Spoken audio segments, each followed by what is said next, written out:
Welcome to our সবাই চ্যানেলে আবার নতুন ছোটোখাটো মিনি ব্লগ নিয়ে চলে এসেছি। আজকে আমার দাদুর দিবসই, তাই যে রান্না বান্নার কাজ চলছে।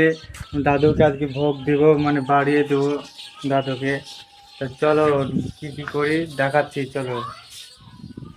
ওইদিকে মা রান্না করছে, দিদি সব আনাজপত্র সব জিনিসপত্র করে দিচ্ছে। এই যে গাইস, রান্নার কাজ কমপ্লিট। ওখানে খিচুড়ি রান্না হচ্ছে।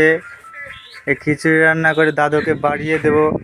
তারপরে পোলাপান কটা আসবে, তারে পোলাপান কয়টা আসবো তারে না, ছেলে পেলে আসবে। হইলো নমক তাই কবি তাইলে আমার দিদি ছেলে আমার দাদুকে বাড়িয়ে দিচ্ছে, ভোগ দিচ্ছে।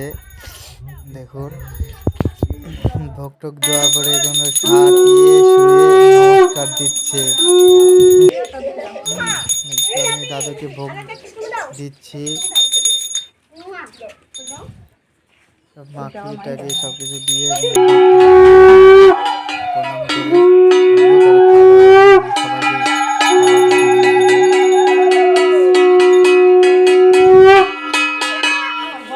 সবাইকে না বুঝি গাবলা দিতে থাও।